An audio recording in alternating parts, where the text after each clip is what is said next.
Now opening the August 13th, 2025 meeting of the Santa Rosa City Schools Board of Education. We will start with public comment on closed session agenda items. Am I talking too loud?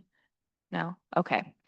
The closed session agenda items are student readmissions, public employee appointment and employment, public employee discipline, dismissal and release, conference with labor negotiator, conference with legal counsel, existing litigation, and public employee performance evaluation. Are there any blue cards? President McNally, there are no blue cards. All right, then the board will recess to close session.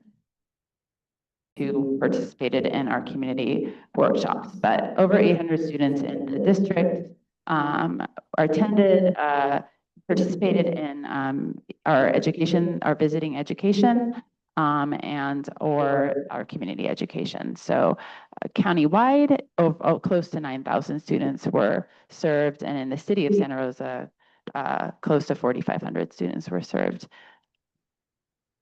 So on the encouragement side, our encouragement program also has a lot of breadth and depth. We provide schools with a turnkey program that they can plug into based on their capacity and their desires.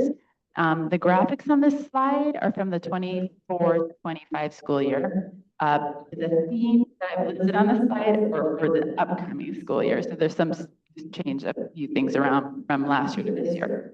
But I wanted you to know what our themes are this year.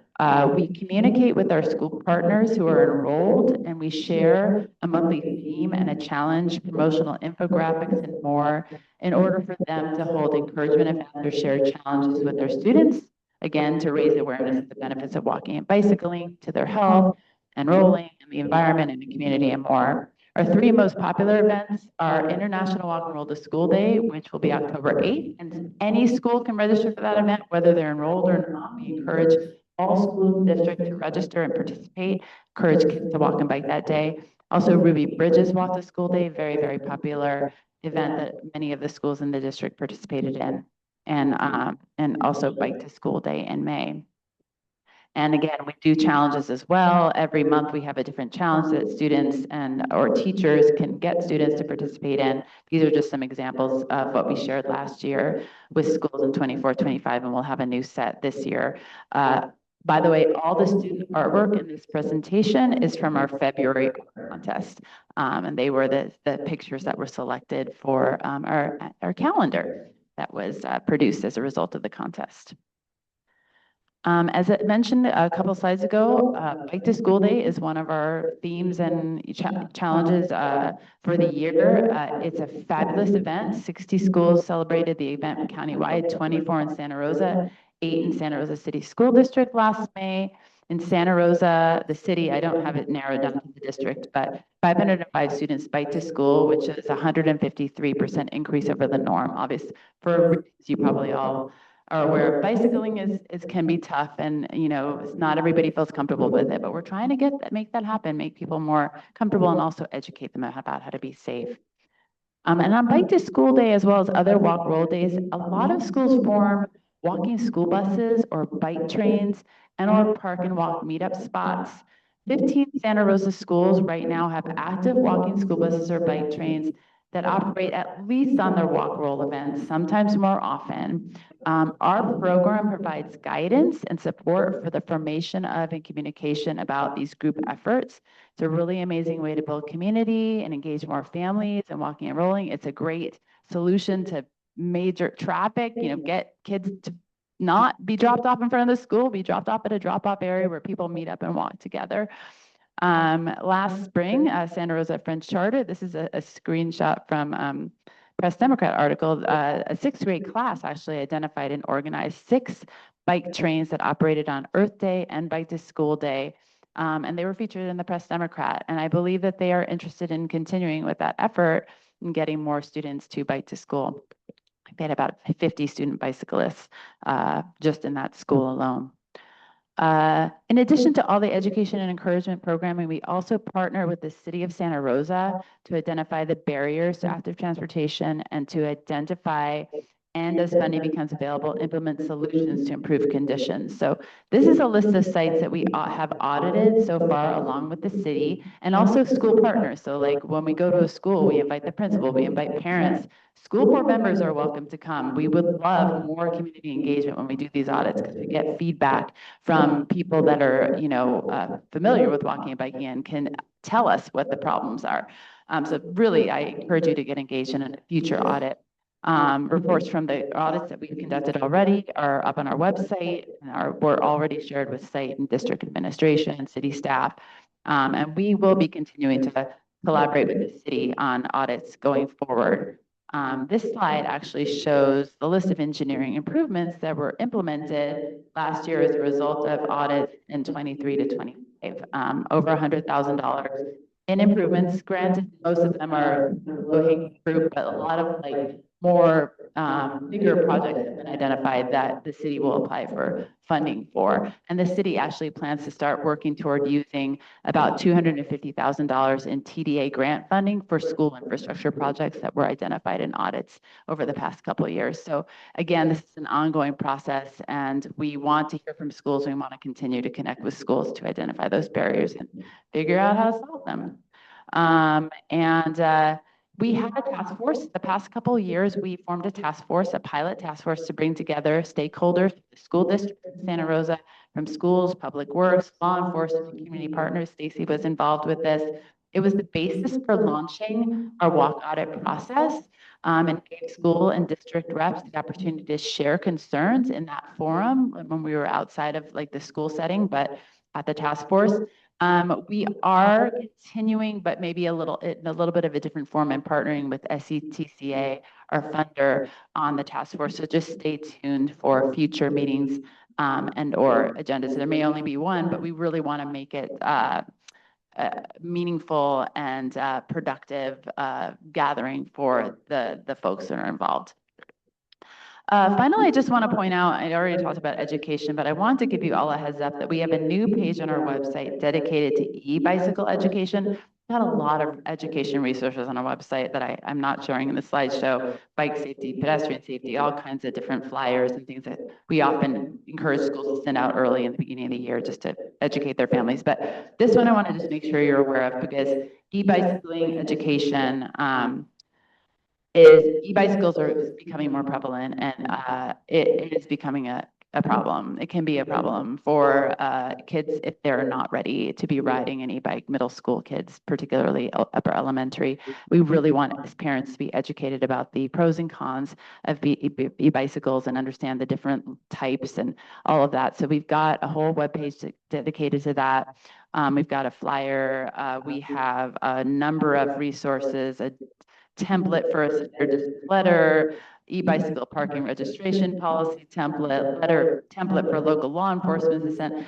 We've got education that we're developing a module for a middle school education that our middle school PE teachers can share, and also schools or parent groups can request a presentation from us. We're prepared to present to students or parents about e-bicycles. So just wanted to point that out since it's a new thing, and policies probably, I would encourage the district to develop policies around e-bicycling that will prevent some serious injuries and problems from happening with especially younger students.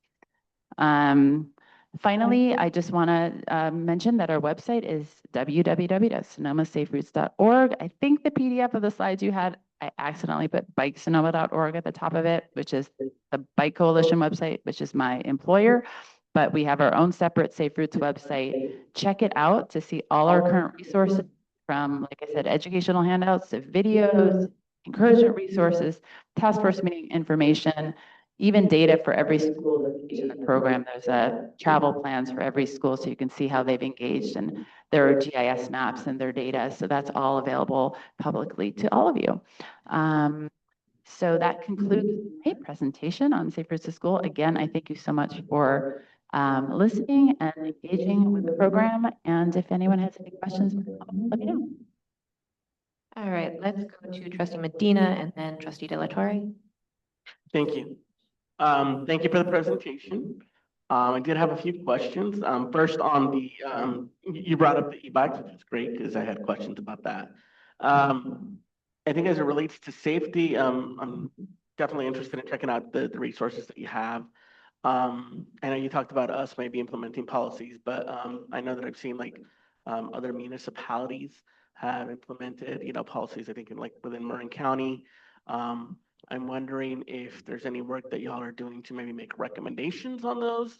I don't know if that's part of your resources, but I think So far, the only policies are just what is the statewide policy, which is like for class 3 e-bikes, you have to be age 16 and up, but there's pretty much no regulations other than what has been implemented at the state so far in Sonoma County. We are talking about this as a county body, like the SCTCA, Department of Public Health. We're actually having a meeting about it soon, talking about like getting more media attention locally. In Marin County, they did implement a ordinance. It's actually a statewide law, but it only applies to Marin County, where you have to be age 16 and up to ride an e-bike, period. In Marin County, but that is not applying to Sonoma County.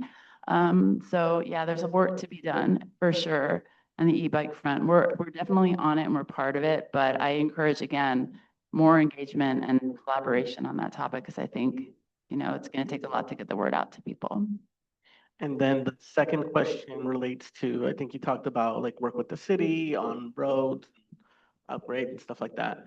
I obviously don't have a clear map in my head of all of our schools, but I know there's some that are also in county jurisdiction. And I'm wondering if there's any work with the county, with their road, to get stuff looked at, repaired, analyzed. That will help. Right. I believe all the schools in Santa Rosa City School District are in the city jurisdiction, unless LC Allen is still in the county, but I think it's been absorbed into the city. But we do work with county. I would say that they're not at this time as engaged as our city public works department. Recently, in literally the past 2 years, they hired 2 young planners who are extremely conscious and interested in schools and active transportation. And that has like been a game changer in terms of our ability to collaborate with the city of Santa Rosa. And we are doing the same thing in Petaluma, and we're kind of working with other public works and planning departments to replicate that. But we're, it's taking, it takes time to build those relationships and to build that capacity within the departments to have that focus. I think I'll just add that, yeah, I think all the schools are part of the city, but yeah, the roads where people live. The roads, yeah, there are roads, for sure. But yeah, there definitely has to be collaboration with the county in certain areas. And there will be, and there is, but again, within Safe Routes to School, we're not, we haven't yet started auditing schools outside of the city of Santa Rosa and Petaluma, but we will be. Thank you. And thank you for the presentation. Thank you. Trustee De La Torre, and then Trustee Jenkins. Thank you so much for the presentation. The first question might be for Stacy and Lisa. Are all of our campuses and admins fully aware of how to engage with Safe Routes to School and ensure they're enrolled for these amazing programs? Well, we do reach out to schools every year to invite them to enroll. I would say our program has been heavily focused on K-8. So, and we haven't, I think there's an opportunity with high schools, especially with the middle high school campuses now, to engage those sites. I think they haven't enrolled, but I think part of that is because we're more focused on K-8 and so I would say that I don't know if all of the schools are aware. I would like to think that they are, but I don't know if the high schools are aware. Thank you for bringing up e-bikes. I also have a huge concern with the increase in the dangerous behavior that young riders are partaking, and it ultimately falls on the parents that are purchasing these vehicles for them. Right. Some of these e-bikes go 50 miles per hour, Yeah. and a 12-year-old gets on it with no helmet and flies through neighborhoods or flies through intersections, and Yep. it's extremely dangerous. So it's nice to know that there's policies in place, but it's disheartening that a lot of those policies fall short on enforcement, Right. and opportunities to educate on safety. It usually comes after the fact, Right. after an accident, after something happens, when, well, you should have done this, or this was around. So for us to include better educational opportunities on the dangers, and on following the rules, to ensure rider safety, and public safety for our drivers as well. And one of the things I would encourage, if there is wherewithal within the district, is to enforce a policy where students need to be you are verifying that students are riding a legal e-bike, because this is not sort of like maybe getting into the weeds, but like a class 1 e-bike is it's a pedal e-bike, and they're definitely safer. They don't go as fast. The class 3 is also pedal only, 16 and up. You can be 16 and up, has more power, can go a little faster, but it's 16 and up. Class 2 e-bikes, they have a pedal and a throttle. So the throttle, technically, you're only supposed to go 20 miles, up to 20 miles per hour, which is pretty fast. But the throttle can be modified fairly easily by any teenager. And then those e-bikes essentially become e-motorcycles, going far faster than 20 miles per hour with throttle power. So that's actually illegal. But parents don't know that. And class 2 e-bikes are the least expensive e-bike, and they're the ones that are available online. They're just much more available. So those are the e-bikes that parents are buying and that kids are then modifying. So this is a message that I think is important to, be communicating to parents. If you're going to buy a class 2 e-bike, be aware that you've got to do something to prevent your child from modifying it. And schools can also have a policy where they inspect the e-bike. If they've got an e-bike that's a class 2, maybe they don't get to ride it to school unless you can prove that it's not been modified. So these are just things to think about. Something else I want to ask, and I don't know if there's any education material with your program or something we can collaborate and look into and work on. And this brings the importance of bringing these programs availability to the middle schools, the high schools, and the junior, senior high campuses, is how dangerous the drop off and pickup locations become. Right. I've been an active parent for several years, and you go near many of our campuses, cars are parked in the red lanes, parents get there early.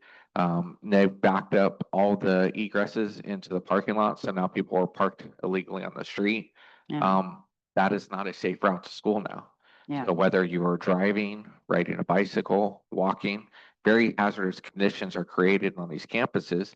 And if there's any educational material we can collaborate on and work on and push out to our community of why there are rules in place, or what we can Yeah. do to better flow traffic through the drop off and pickups. So we're providing safe opportunities for not only our students, but our staff, our parents, and other community members within those neighborhoods to get to and from where they're going. I mean, it's a constant battle to communicate drop off and pickup procedures and get parents to comply. We have a communication piece that we send out that we have available that schools can send out about, drop off and pick up. But again, it's like, it's definitely something that every school principal needs to be diligently communicating in multiple ways throughout the school year, and using the opportunities like back to school night and where you're in front of the parents to really emphasize that. And I know there's a lot of other things that people cover at back to school night. Often transportation is not one of those things. So I think that's something really important. And then also, again, I would love for all of your middle school PE teachers to utilize our Drive Your Bike online modules with 10 modules that they can, assign to their students so that they can, have some basic education about riding in the street on bicycles. So there is a lot of opportunities, and I would love to collaborate more. Are any of those topics things that the SRTS task force had previously touched on, or maybe willing to look into for future iterations of that group? Could you repeat your question? I'm not sure. The SRTS task force, is that type of information they may have looked at with other agencies? I see. Or is that something they may be able to look at with however the group looks in the future? Oh, this is what the task force is working on. It could potentially be something that we talk about, but the task force, I think the task force has been more focused on infrastructure and opportunities for collaboration between at like the district level with the city and with like transit. And I mean, hopefully that's sort of what the intention of the future task force will be. Policies, collaborations, funding opportunities, supporting implementation of programming at schools from sort of the top down. But we are working from the bottom up with schools. That makes sense. It does, and it's just, there may be an opportunity there to Yeah. talk about Absolutely. length of lights, Yeah. crosswalks, proper signage, Yeah. enforcement. It's great to have rules, but if nobody has the time and resources to enforce those rules, is where we really get into a dangerous situation. Absolutely. I mean, I would love to collaborate more, and I am always open to that. Stacy knows, and I've tried to create opportunities for that. The task force was a bit of a struggle this past year, just because we're trying to get principals or different people, and it's just hard to get people to that meeting. So we're just really trying to think about like what is the value, who can we bring together, and what are we going to do? How can we have an impact through that forum? So, mhm. Trustee Jenkins? Thank you. I'm not close enough. I just see a lot of opportunity with the 7-12 campuses, as well as moving forward when we look at Pioneer and Elsie, Mhm. for leadership opportunities with the high school kids. And possibly even, like, I personally know some kids who were very involved in Safe Routes to School when they were younger. Right. And hooking those kids again as they're in high school to then kind of develop their own, almost like the Safe School Ambassador program, Yeah. but for bike safety and alternate ways of getting to school, especially with like the cost of driving, insurance, all the things that go with that. Having some kind of a leadership opportunity for high schoolers who really want to continue being on their bikes and using alternate modes of transportation. Yeah. And then pushing that into the kids who are coming into their school young, and then that building even a stronger community for those 6 years, I think would be really cool. I agree. And I mean, at the elementary school level, what we do is we form a Safe Routes to School team at each school. So the team is generally the principal, it can be a teacher, a parent, but it has to come from the school. The school has to create that team. I can't create it. I'm there to support the team. I'm there to meet with the team, inspire them, give them tools, give them resources, continue to give them ideas, respond to their ideas, support their ideas. If every high school formed a team, and this has to come from your high school, like your principal or your school board has to say, we are going to form a Safe Routes team at this school. It's going to be a cross section of students and maybe a teacher and an administrator, because it really can't just be students if you're gonna really have an impact, because it has to be a whole school communication. You're having to get to parents and kids. And so I would really encourage that. And I would encourage schools to enroll in the program. And once we have a team, we will work with that team to help them and guide them. And again, even though we've been more focused on elementary, we're nimble. We pivoted during COVID. We can pivot again. We're here to respond to what our school needs are. So I really hope that we do get the junior and senior high schools to enroll and figure out how to support them. And then additionally, with the audit page, I know some of our senior high schools, I don't know what we're calling things right now. Yeah. But some of our senior high schools were just audited last year, and I Yeah. saw that like the order will be kind of to be It may determined. be, but it may not. We're still, there's a whole, I don't want to go into this too much, but there's a whole countywide process going on right now with the strategic plan, and they're looking at ranking schools that way, but we've already ranked schools in the city of Santa Rosa. So they're deciding like, do we just use the original ranking or do we go with the countywide ranking? I think we're probably going to stick with our original ranking because we have a process but I didn't want to say that for sure in this meeting. I appreciate that. Yeah. Just to make sure that it's said with boundaries changing for schools, kids are going to be going different ways going forward. And then of course, like the influx onto our high school campuses with the numbers, we just have so much transition. Hopefully there will be some opportunities for Yeah. adjustments with that. And I will have those new maps done pretty soon, probably in the next couple weeks. So we'll have to get the addresses and then we'll do the maps. Yeah, that is one thing I wanted to share is the minute that the decisions were made last year to adjust the school boundaries, we immediately worked with Safe Routes to School so that they were having the opportunity to update the new boundaries on their maps in hopes to be able to have that information to share with families for the start of school. And thanks to their huge efforts, we were able to. Yes, we did do those maps last March, but we're going to do them again now that like we have, the enrollment. Yes. Trustee Caston hasn't Oh. had a chance yet. Thank you. I really appreciate your program, and as we've built more bike infrastructure in our community with, Jodo Trail and additional class ones, hopefully we're able to use more and more of those resources. My only question, you said we've had more progress with the city of Santa Rosa on some of these, specifically around the issue of blocked class 2 bike lanes as access points to schools. Can you update us on any progress that's been made around, the garbage can blockages, the parking? I know that's been a really big issue because we don't want kids having to go out of the class 2s into traffic lanes. Yeah. I can't really answer that question with any certainty. I think like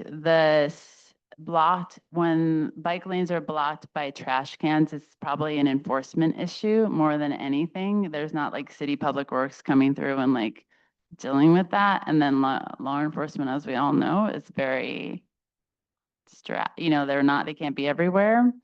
So this is another one of those education issues that we're trying to get the word out. And it's hard to reach everybody, but this is something we just constantly have to, work on, blocked bike lanes. I will say that like the city is working on a lot of infrastructure. They're prioritizing more protected bike lanes and bike lanes that cars can't even go into, which I think is a really great move forward for the city to do more of that. So I know that will be continuing. Trustee Medina? Thank you. I think I forgot my initial question, but I did have a question as it relates to like average distance of travel that there is for students to their school. Yeah. Is the first question. Do you have any info on that? It varies school to school, especially with like a charter school, like Cesar Chavez or French charter. There's way fewer kids that live within a quarter or a half mile radius. So you'd have to look at each GIS map. I wouldn't even want to say there's an average distance because every school is pretty well, they're not all that different, but like, for example, Lincoln Elementary has like over 50% of the kids that live within a half a mile. So, and there are more kids walking there, but there aren't the same number of kids that live within a half mile walking there. So it's really interesting to look at the difference between how many kids live within a half mile radius, which is a very walkable distance, and the number of kids who are actually walking to a school or biking. And then you can kind of be like, all right, well, why is there that gap? And there could be lots of reasons for it, not just because, it's not safe. It may be parents are working, they can't do it. They just are driving another kid. But there is no average. look at each school. And then I remember the initial question. That was because you talk about forming teams, and this is more of a question to our staff, is are there any like stipends or any additional pay for teachers that choose to take on this work that we offer? We would need to look into whether or not there's a specific Safe Routes to School stipend, but it's something that we can put in the board weekly when we've learned more. And then my final question goes back to that of distance, and I'm thinking of just in the context of equity as it relates to our maps. You know, our board decided last year to change our maps, and like the majority of Southwest Santa Rosa, their primary schools, like Santa Rosa High School, and I'm just thinking of like going from like Moreland all the way to Santa Rosa High School and how far that is, the horrible roads in that area. Yeah, And it's bad. and do they have the same access to being able to participate in a similar program just because of how far that And is? in terms of participating in encouragement programs, absolutely, because, well, first of all, it's up to the school can say, you know, we're having an encouragement day. You can walk and roll from home. You can walk and roll from a drop-off spot, or from a few blocks away, because we're trying to get people away that hugely crowded school zone, right? So if you live a little farther away, maybe you don't park right in front of the school. Also, transit is an option, carpooling is an option. Those are all encouraged within Safe Routes to School as well. But I do think it's a challenge when we've got kids coming from a far distance away and there isn't a convenient transit route. I do think that's a challenge, and I would like to see the city of Santa Rosa having more transit routes. That's something you have control over, but this is something that, as a community, I would love to, advocate for more. Does that answer your question? I hope. As best it can, Okay. it can be answered, but thank you. Thank you. Trustee Kirby? Hi, thanks for bringing up the e-bike, talking about that. I will say, I also saw quite a few scooters today, Yeah, that, e-scooters. have kind of started exploding in the last few years. So I guess don't forget about the electric scooters. also. Absolutely. They are mentioned in our flyer in our piece.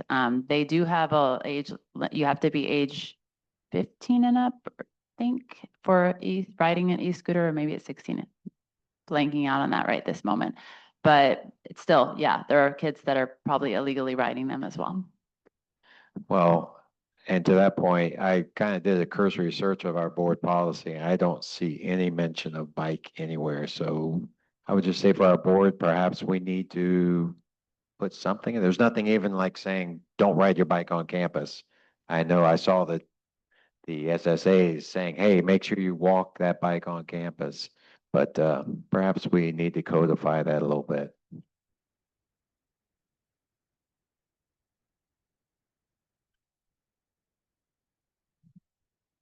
So this is a discussion item only. If there's no further discussion, we can move on. Thank you. Right, Thank thank you you to our again. presenters. Thank you. Next, we have G3, approval of the 2025-26 45-day budget update. Okay, go ahead, Superintendent August. Thank you, President McNally. I'm going to go ahead and I will be sharing my screen while Luz Cazares, our interim CBO, will be sharing information about the 45-day revise. And we have Joel Dantos, our Executive Director of Fiscal, up here as well. Right. Good evening, everyone. So we can go over to slide number All right, 3. take it away, Luz. Just tell me when to forward the screen. Okay, can you hear me? Can folks hear me? We can't hear you. You cannot hear me. Let's see. All right, how about now? Yep. All right, I wonder if, let's see. For closed captions for them. I can, my mic is all on. Yeah, she's just not like here. Okay, it looks like it's an issue on our end. Luz, give us just a moment, please. Okay.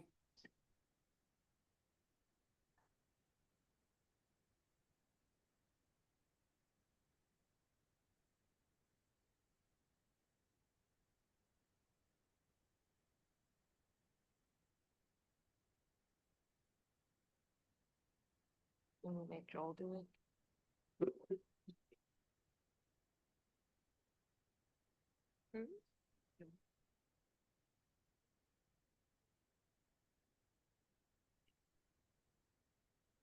Worst case scenario. Yeah, absolutely.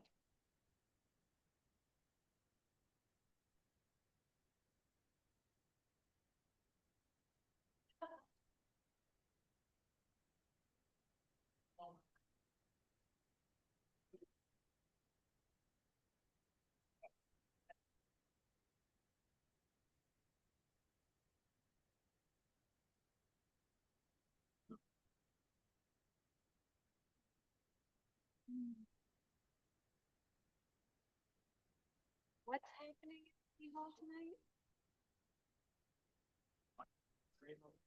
Huh? What's happening? I mean, they have a budget thing.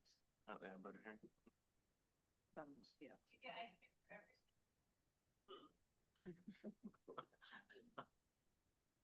Okay, does it work for me?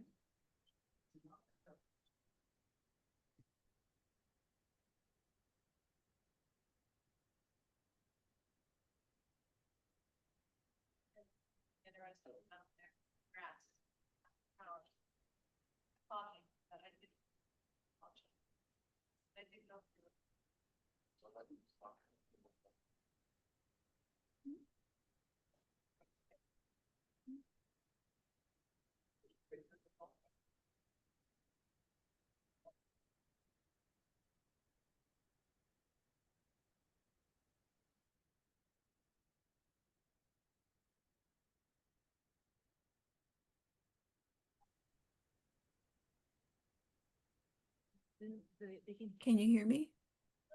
Okay. Yes, we can hear you. Okay, I got the text from Melanie asking me to speak. Okay, so we're good to go now. Wonderful. If we could move over to slide 3, I will just note that we're still very much at the start of the budget cycle with our 45-day budget revision. Ed Code actually requires this of us. We adopt our budget locally, the state then enacts its own budget, and when there are notable differences between the two, we are required to make those revisions and make them available to the public. And so that's what this is what we're doing today. I want to note first, we've got a couple of slides there regarding some of the risk, and I just want a key takeaway here. So key takeaway is there is always some risk in our budget. Some of the risk in our budget stems directly from what's happening at the federal level and the state level. So I'll note at the federal level, they have proven to be fickle.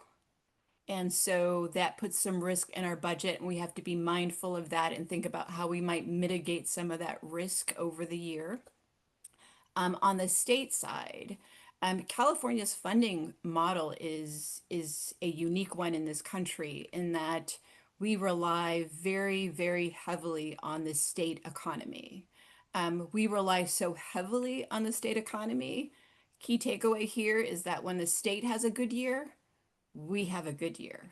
When the state has a bad year, we have a bad year. When the state has a cash problem, they will solve it by making it our problem. And so key takeaways there.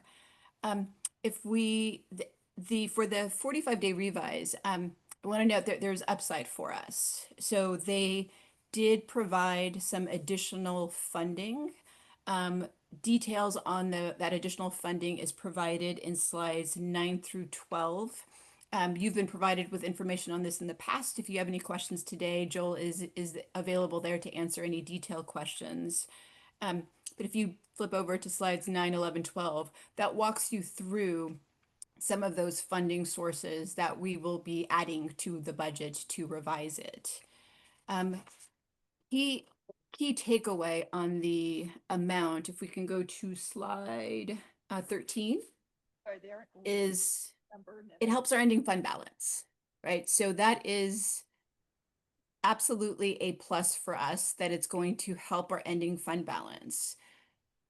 We have to note, right, we were starting off with an ending fund balance that's in the red and does not meet our 3% reserve requirement for economic uncertainties. Because these dollars can now be incorporated into the budget, we know that it's going to help that. So it's going to soften some of the blow from the additional reductions we'll have to make. But I will note that most of that $5.4 million of new monies that are coming in from the Budget Act are one time. So they're going to help us on a one-time basis. They're not ongoing. They are, generally speaking, unrestricted, but they're not going to be something we can rely on going forward. This is one of many conversations we're going to have. The next bigger conversation we're going to have, if you can go to the next slide, is going to be with the with the unaudited actuals. So at our first meeting in September, we're in the process of closing books. We will have finished closing books, and we'll be walking you through any changes from the prior year. And at that time, you'll see a multi-year projection that will incorporate those two things. So it will incorporate the fact that we have closed books, and we'll have a final ending fund balance that will be audited by our independent auditors. And we will have revised the multi-year based on the 45-day revise that you have in front of you. I'm happy to take any questions. Joel is there as well to take any questions or any comments that you might have.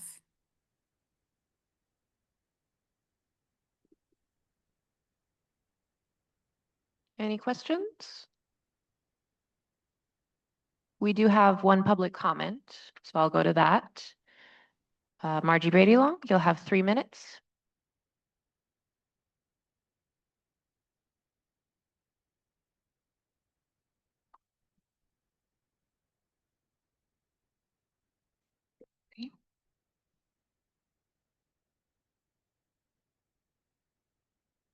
Thank you. Good evening. The SRTA mantra is to keep cuts as far away from the kids as possible. We've had severe cuts to site staffing that's impacting our kids, and we aren't seeing cuts at the DO.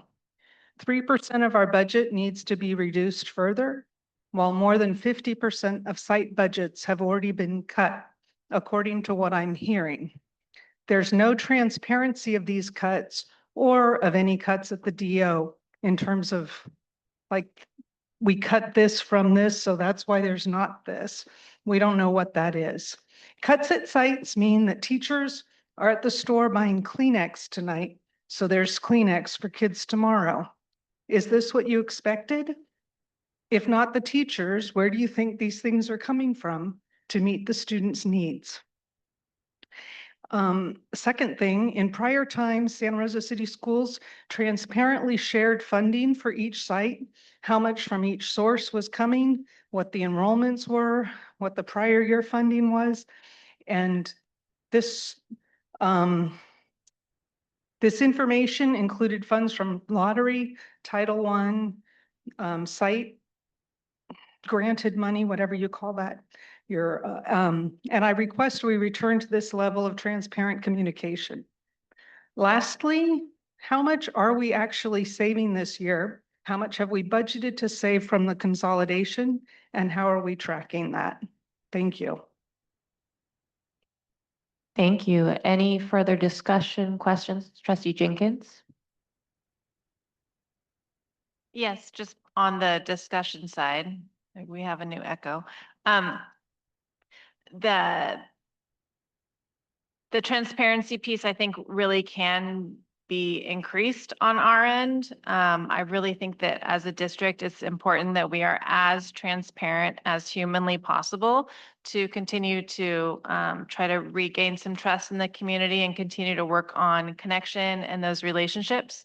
The similar to what was just said, the having like a clear picture of what we had last year, what is expected to have this year for sites and as a district, I think would be so incredibly important and a great move for the community going forward. So it's just included in the budget. I think that we can do better with that transparency piece for the sites as well as the entire district.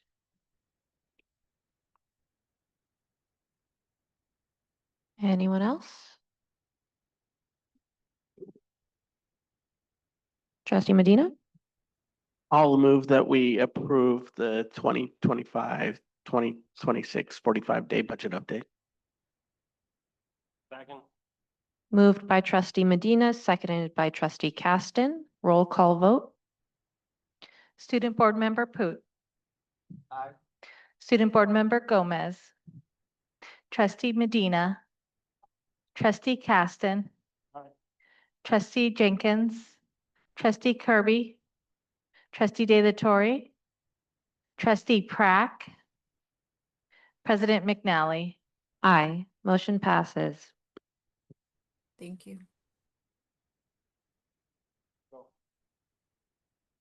Good talk.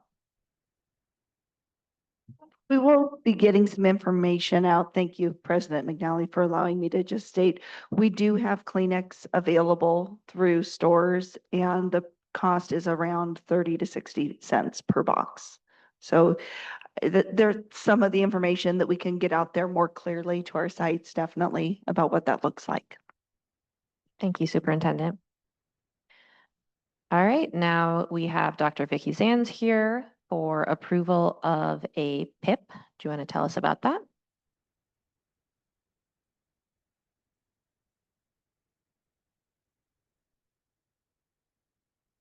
No.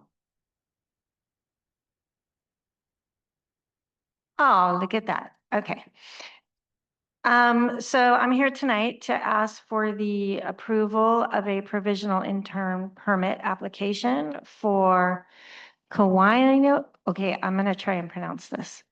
Kawaino Hayakala Navarez, who we refer to as Kauai, but is applying for a provisional intern permit to fill a biology position at LC Allen High School. Kauai is one of our residents who is currently working on passing her exams. And so we know that she will have her credential soon, but in the meantime, we're applying for a PIP. All right, any questions? Trustee Medina? I'd just like to move to approve. Second. Move to approve the provisional internship permit application for Kawaino Hiakala Navarez. Moved by trustee Medina, seconded by trustee Caston. Roll call vote. Student Board Member Poot. Aye. Student Board Member Gomez. President Medina. President Caston. Aye. Trustee Jenkins, sorry. Trustee Kirby. Trustee De La Torre. Trustee Prack. And President McNally. Aye. Motion passes. Then Dr. Zands, go ahead and tell us about item 5.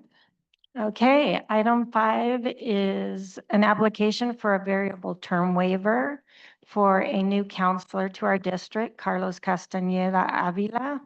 He is currently awaiting the results of his praxis, but has completed all other requirements for his counseling credential.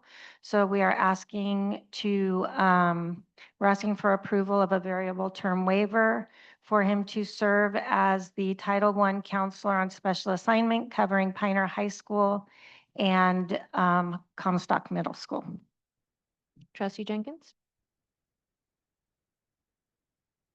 So in the land of behavioral health, Is this a male bilingual counselor?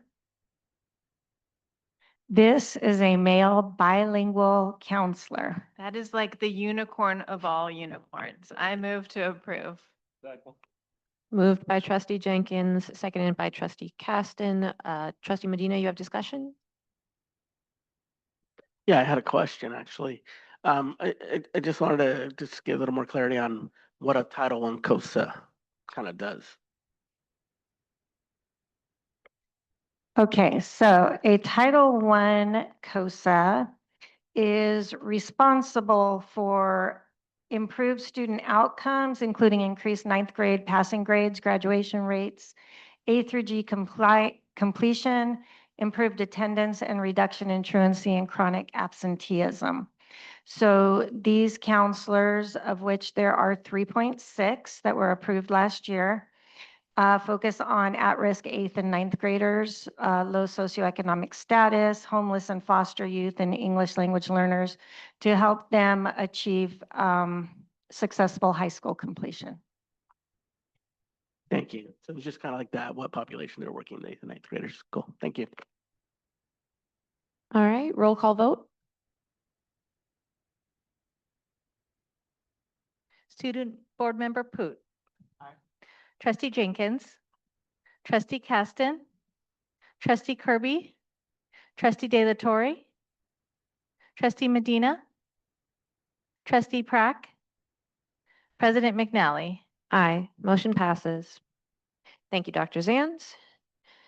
Next, we have discussion and possible action, first read and possible waive of second read of several board policies. I'm not going to read all the numbers.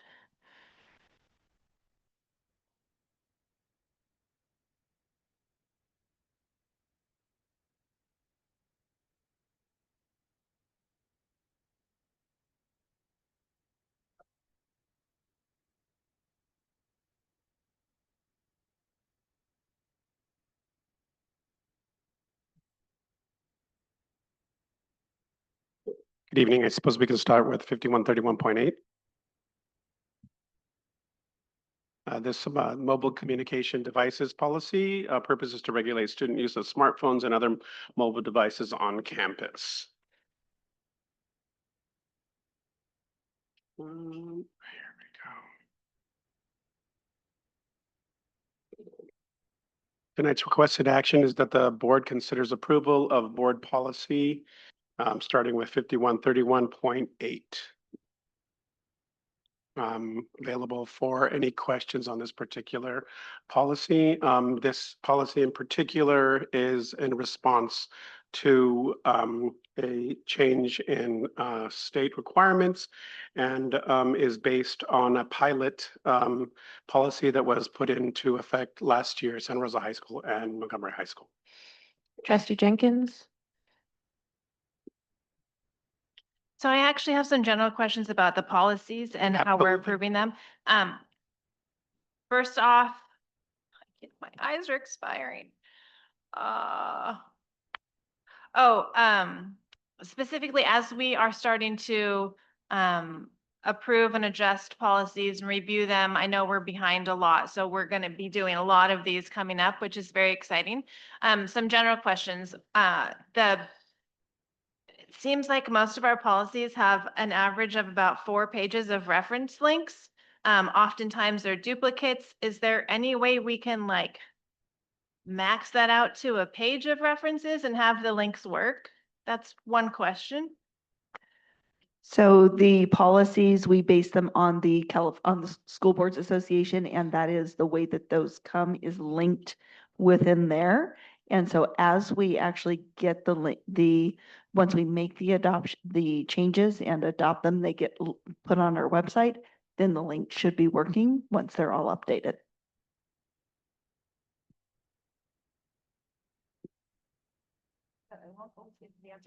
I know. It's just so often the reference pages are so much longer than the policy. And then it's like, well, do I need to read all of this? That makes sense though. Okay, next question is, where did I leave?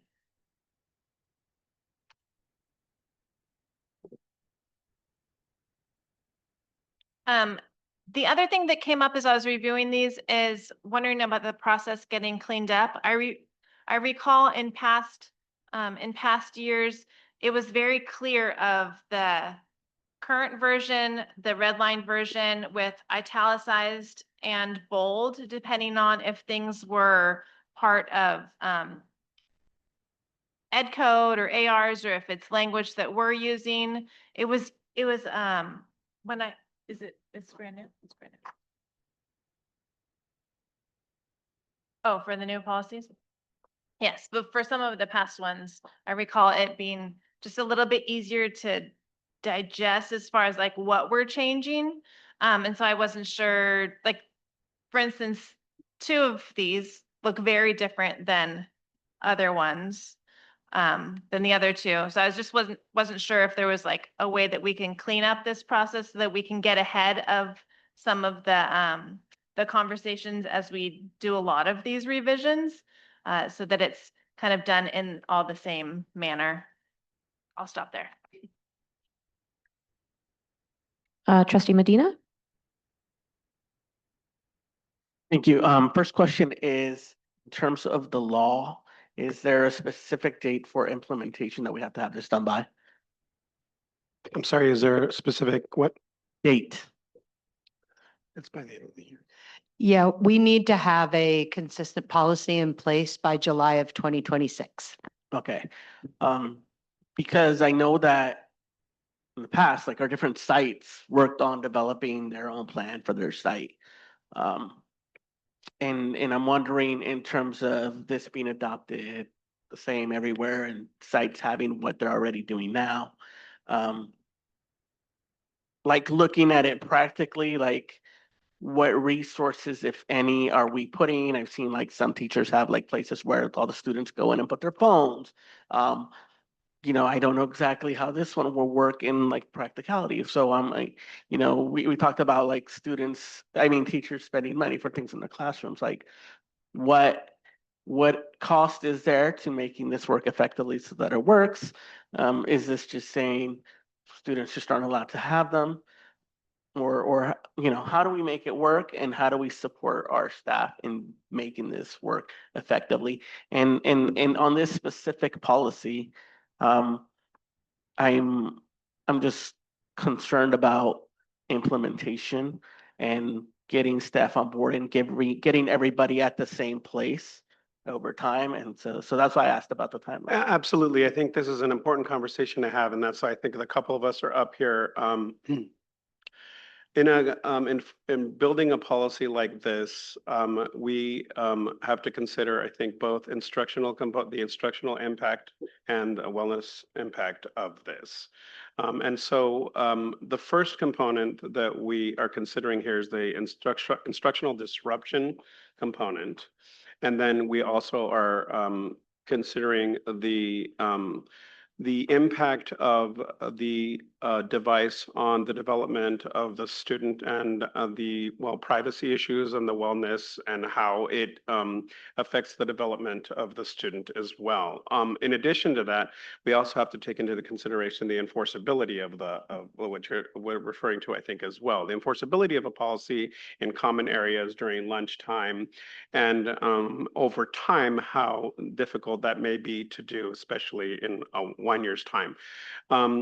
And looking at that from the pilots, I think our initial version of this submitted to the board is one that starts from then a less restrictive toward a more restrictive. Because of that, that's where our initial thoughts are, and that's what we are proposing tonight. Of course, it's important then to begin this conversation with the board and see what your thoughts are.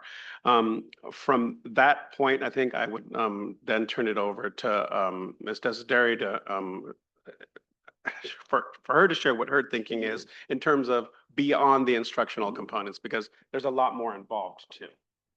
Yeah, and I think that one of the things that we are considering here is that this is a board policy. It's not an administrative regulation. And so those two really kind of come together. The policy is giving us the guidance and the how do we implement this? We felt that when you took a look at the two different options in board policy 5131.8, there was option number one, which looks at the management and the implementation during instructional time. And option number two said all day long, even during non-instructional time. And so when we considered both the ways that we can make the most effective and actually implement, we really felt that option number one, looking first at the instructional time, is the way that we can best start to move the needle. But because this is policy, our schools will still have some cultural latitude within their own systems to be able to define how they're going to do that. We are looking for some consistent guidance so that there isn't a policy where if you're lucky enough to go to school A, you get to always use your phone, and if you're at school B, you don't. And to ensure that as our students move from one school to the other, that there are consistent expectations. That is taking some time. And in addition to looking at the legal perspective, we also conducted a survey of, I think, more than 2,000 students last year at the secondary level and a few elementary students, gathering their thoughts on cell phone policies. And that will help guide us once we have a policy in place to developing those other strategies. Again, with the time, I'd really also like to see like students input into this.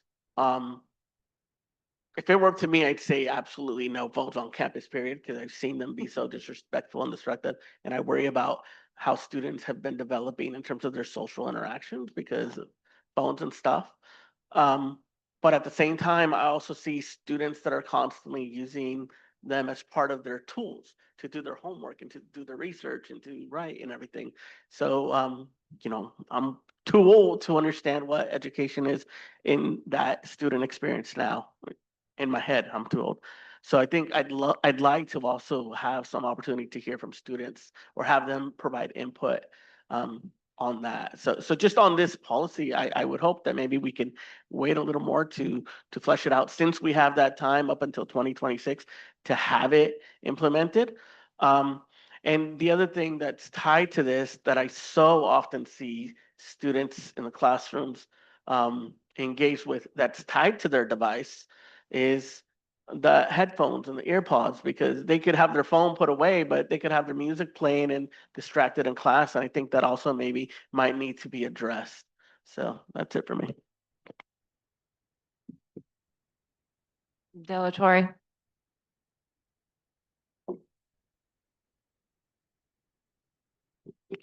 So I appreciate this being brought forward, but I'm also in a position where I don't think we are far enough along to waive and take any action on this tonight.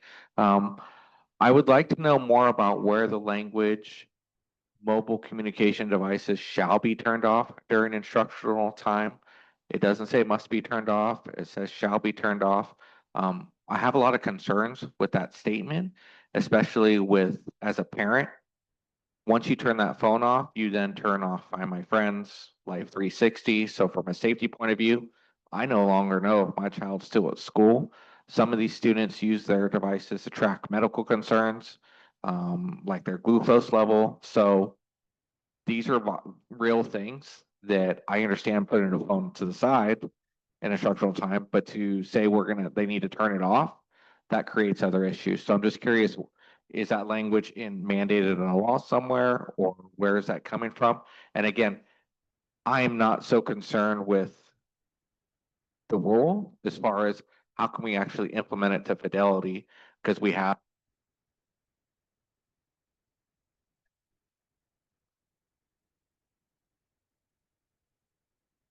So we have rules now, and if those rules aren't enforced, that's where we're running into issues. As a parent, I don't want the school regulating my child's device. That's my job as the parent, especially since that device is a connectivity for me working away from my child to my child. So if there's a point where it's being misused and disrespected, yeah, let's do something about it. But to have a school say, don't bring it on campus or turn it off, that creates an issue for the family and connectivity.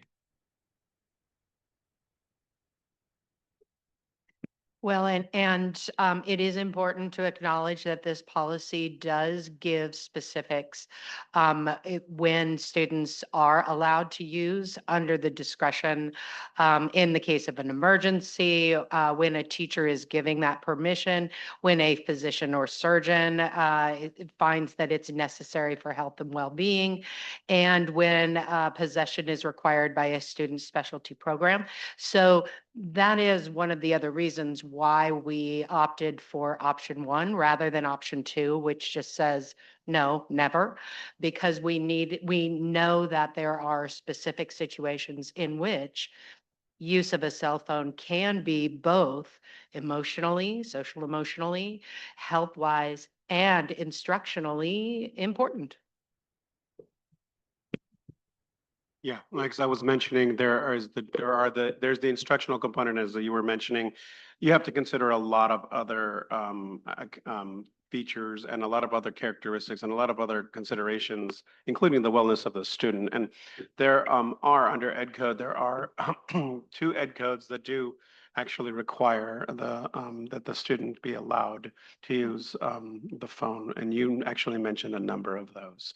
And we know students with IEPs, for example, or 504s when medically necessary. And then under this option, as Ms. Desideri was mentioning, this is the most permissive of the two options because the teacher, or even during instructional time, can allow a student to give the student permission to use the phone. But at the same time, we would be satisfying state requirements by adopting a board policy like this.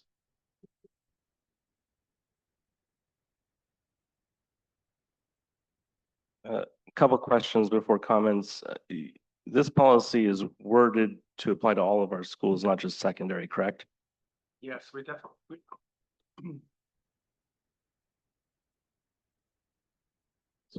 Yes.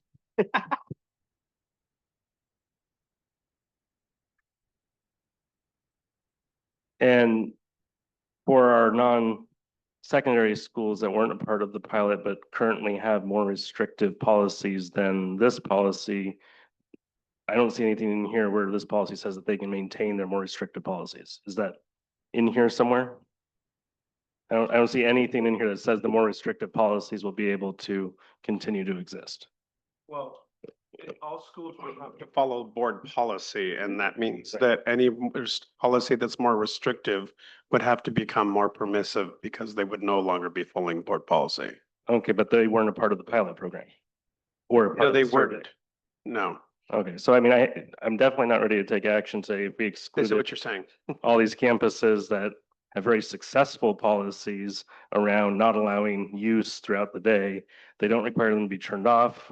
Option two doesn't require them to be turned off. It just requires them not to be used. They can be in a backpack. To change those school cultures where we have a lot of success and not having the violence, the bullying, all of the things that come from use during the day, and then apply it because we did a survey and a study with the grade level that is not representative of our entire district. I'm very much not willing to take that action today. And I question if option two would not be the easier one to enforce. You're allowed to have them. You can have them turned on. They just have to be in your backpack and you can't use them while you're in school. There's no having to judge whether they're on a hall pass break or allowed to use them. Now that we have multiple bell schedules at all of our campuses, that's a judgment call that could become confusing for fidelity and enforcement. And so I would see option two being the easier to enforce and just adding an exception that provided for communication around transportation with parents or for instruction based on AR that's established at the individual sites. But for us for us to take current effective restrictive policies and weaken them without having any data that says that that's a good idea, or even having included those sites into this discussion, I think it would be rash for us to do at this stage. And we should instead look at the good, successful models, start more restrictive, give a little bit more leniency on site and AR in order to be able to accommodate specific reasons. So yeah, I mean, that's where I'm at. I'd encourage us to, at a minimum, not waive the second reading. But I think we should definitely make sure we're incorporating the entire district in this conversation. I do want to make sure that we're not missing the specific language of option one. It says that students may use smartphones for communication while on campus during non-instructional time, as long as the device is being utilized in accordance with law and applicable school rules. So I'm not to in any way disagree with my colleague here.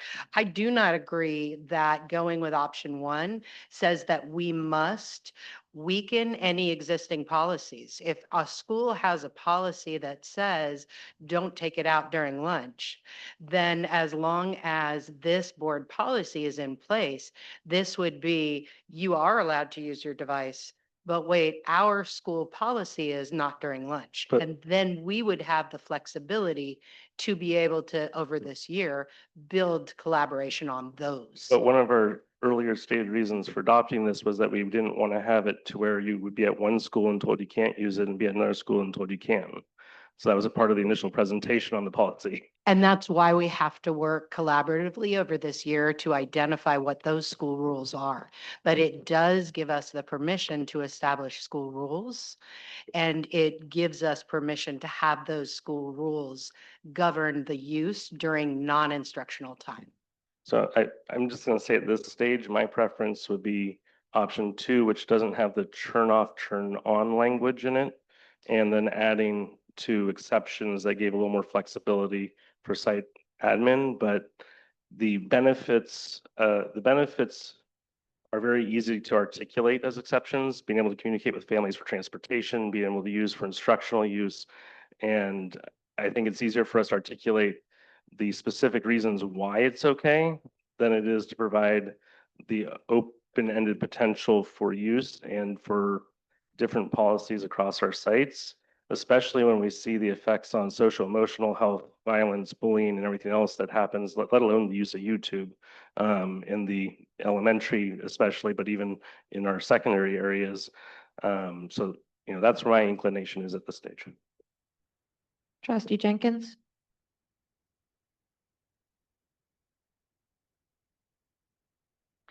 Thank you.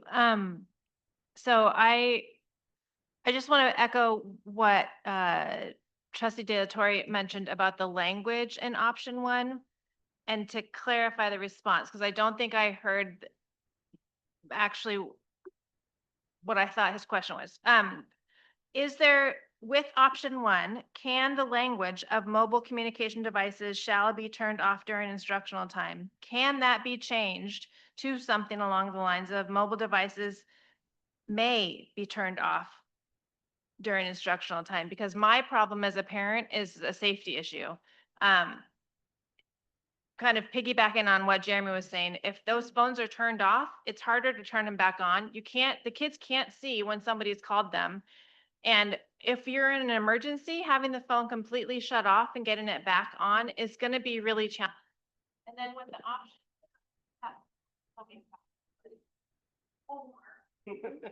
with option two, the problem that I have with that is I've got teenagers, and my kids were at Slater during the Montgomery issue. And for them to not have their phones, unless we are putting in landlines in every single classroom that parents have their phone number to their schedule lined up, I think we're going to have a bigger problem. So I'm personally like, can that language be changed away from shall to may and have schools determine how restrictive that is? Is that a possibility? That part is already in the language. It says, option one is it would be off, or sorry, I want to use the exact language. It says, mobile communication devices, not during, or during non-instructional time would be turned off during instructional time. However, a student shall not be prohibited from possessing or using mobile communication devices under the following circumstances. And that's where we do already have the latitude to be able to make those kinds of adjustments. I believe in my interpretation of that part two. So I guess then the follow-up question is, as a parent, where's the form that I fill out that says my kids need to have their phones on all day long? Trustee Medine, or That is would there an be answer built to that? into the school and a potential AR. Thank you. I think responding to some of those concerns, I think to have it maybe off just kind of defeats the whole purpose of it. I think later on, it talks about situations of an emergency and such where the teacher could say, hey, everybody, you could turn on your phones for whatever. Because if you have it turned on for the sake that maybe a parent might contact you, it means that it's also on for all other kinds of distractions to be coming in, which is what often happens and becomes the issue, defeating the entire purpose. As for landlines in all the classrooms, as far as I know, teachers have a phone in their classroom. You could call the school, dial their extension. You should be able to connect. What existed for so many years, someone cut me off. It's okay. For so many, so many years, you need to get in contact with your student. You call the school. If it's critical, they'll connect you to the classroom, to the teacher. I mean, that happens. These critical emergency situations, we've got plans and protocols that are set for those types of situations, and I think this policy does address that. I still think we should wait on passing this policy to address further implementation, but I think in terms of those specific concerns, yeah, I would not change the language to the may under the option one. The thing that I wanted to mention, aside from that, on the 40/40 policy with the employee use, there's the talk about AI. I know that this is coming from CSBA. I don't know if we've interacted with our teachers union and such to talk about what that means, what that looks like. I know we also have the 6163 something, I think it is. That's about the student use of AI, which I think is kind of like the bigger concern that I think we really need to address. I love AI, I love using it, but I know in terms of how it's used within the classroom and the goals and outcomes that we want to obtain, there might be some more intricate issues that we need to address that involves engaging our teachers and our staff. And I don't know if that's been done. So one, has that been done? Have they been engaged in the development of this and or the implementation process? And second, is there specific timelines for these policies to be implemented based on any state laws?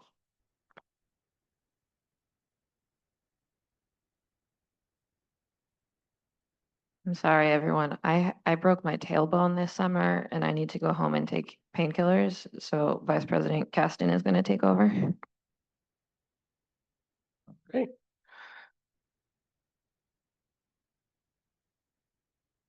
So I asked the question, so I'm just wondering if there's going to be an answer, like have we engaged our teachers and stuff? in the But before conversation? we go on to the other policies, is there a specific, can you articulate the question you have for about the AI and the other policies specific to the cell phone policy? Because we'll go through these one at a time. Oh, Yeah, that was going to be my answer, Alright. is that as part of this board policy, that does not address the use of AI. So for the cell phone policy, let's do, the trustee Pratt, and then we're gonna do further discussion on this and I'll check in, but we'll get to everyone first. So trustee Pratt. Thank you. First time question asker. Question. So as a mother of 4 teenagers, I know with either policy, my kids may die of having their phones restricted. So I'm fully supportive of that, of taking their rights away.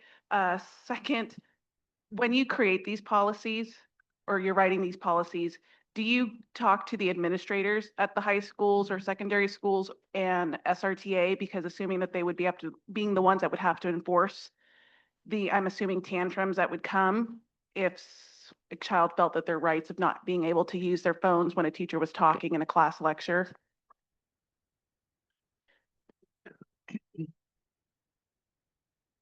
Yes, this, like I said at the outset, I'm sorry. This is taken actually from policies that were in place for the last school year at Santa Rosa High School and Montgomery High School. So, yeah, to the extent that they were in play for the last school year, we received feedback from, it would have been from both of those communities. Yeah. And was It there, was also very similar to policies that are in place at a number of other secondary schools, but for the purpose of the deep inspection, we were looking last year at Montgomery and Santa Rosa High. and was there an increase in behavior issues with kids? Just so I'm understanding, are you asking if there was an increase with this policy in place at behavior issues? Possibly kids throwing temper tantrums or getting angry? When they were consistently enforced, the students really fell into accepting it as just part of the operating fabric of the day.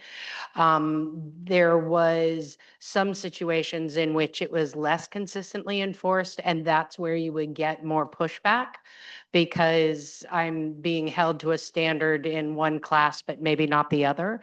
And that is why, in addition to getting us in alignment with, state policy, this is going to actually help lower the defiance and the pushback simply because it will be how we all do business. And that helps everybody. Thank you. Before we go to the next trustee, Adrian, I know you've had the mic up a couple of times. Did you want to respond to any of this? Or has your responses been heard? Well, I just want to address what Director Medina was mentioning. Yes, we actually, parents can call in the classrooms, right? We have a directory that would call a school, and then they're presented with the option to actually look up the name of the teachers in the directory. Or, they would know from, the teacher can share that extension number with them as well. So that is an option. Okay, so there is access to the directory with the teacher extensions online and such. Thank you. Trustee Kirby and then Trustee De La Torre.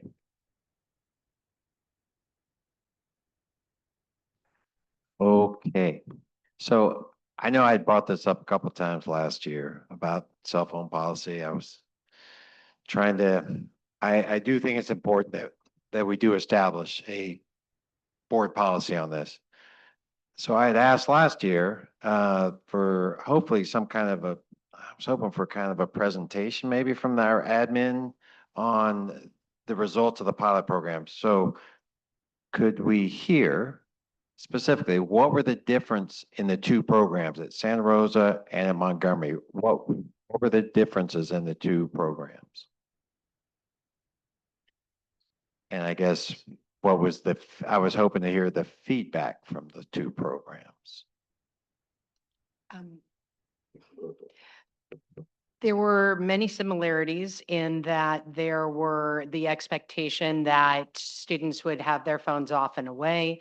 I believe that Montgomery used the pouch system, where a student who was in violation of the policy would have their phone placed in a pouch and then magnetically sealed. That could be then released. They would be handed the phone, but it's like in a bag. They can't really get to it. I believe that Santa Rosa was not using the magnetic pouch system. They were using, just you have to have your phone off and away. They would do, in terms of violations, they would do a confiscation. So how each school was accomplishing this task was a little unique to each campus. The policy was pretty consistent that there was the expectation that unless it was under the direct instruction of a teacher, take out a personal device and do this, that students had the expectation that they were off and away during all instructional time. We are not prepared tonight to share feedback from each site or a presentation, but that is something that we can go back and think about.